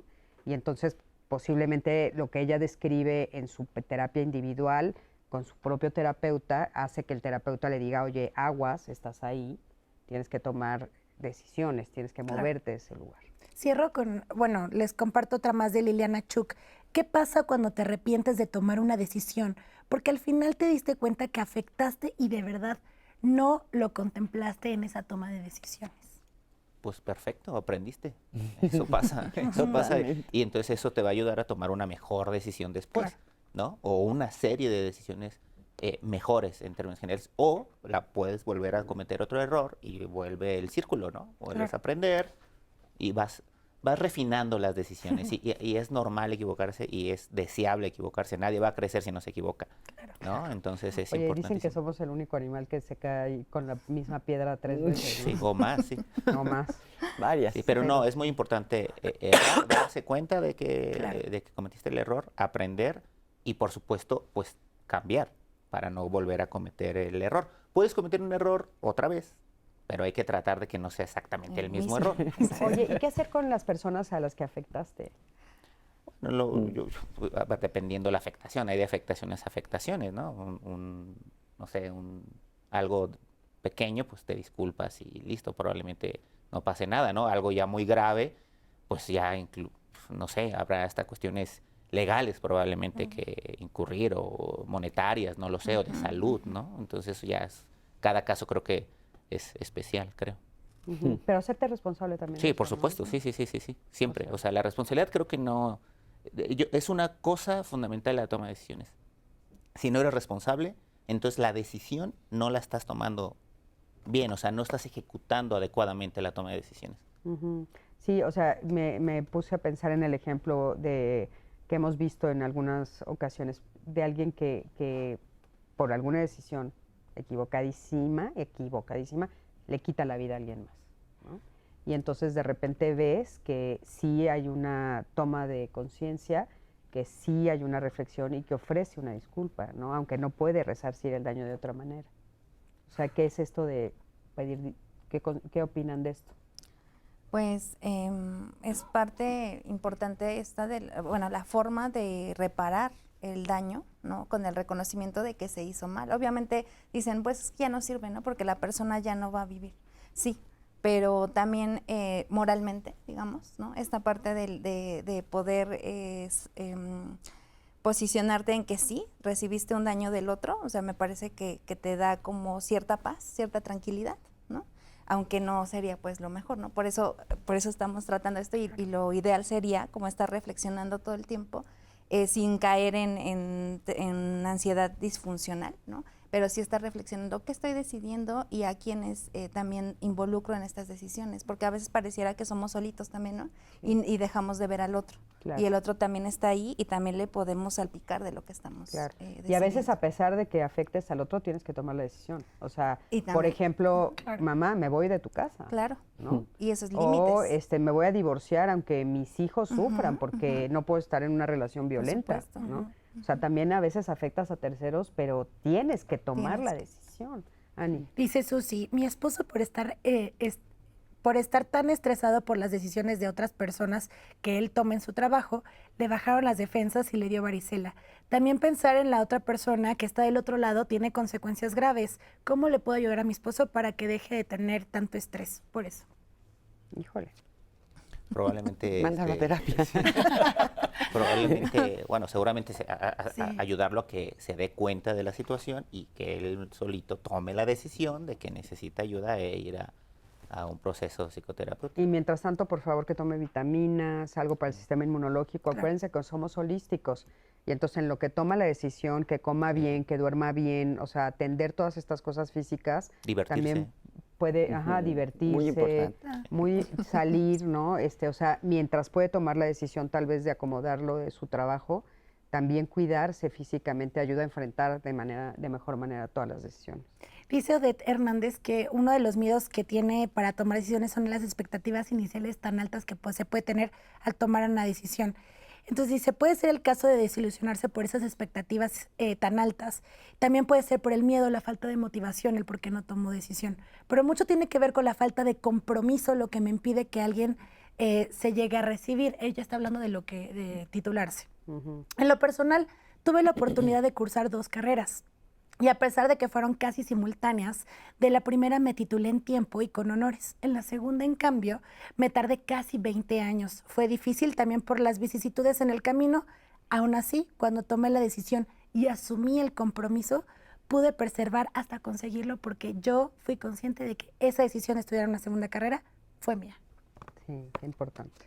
Muchas gracias por Sí. participar, familia. Y yo insisto en que muchas veces son las expectativas, o sea, de veras, una de las cosas que yo observo en esta toma de decisión de las carreras es, quiero encontrar el hilo negro, ¿no? Y de veras ya no existe el hilo negro, o sea, somos... O ya veni- existe el libro.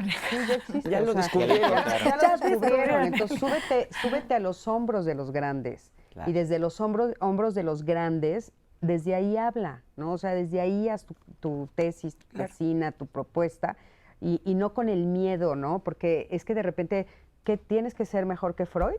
O sea, mejor que quién, ¿no? O sea, entonces creo que esas expectativas, tiene razón, o sea, esas expectativas y de repente pues se quedan sin hacerlo por una falsa creencia. Son las falsas creencias las que nos frenan ahí, ¿no?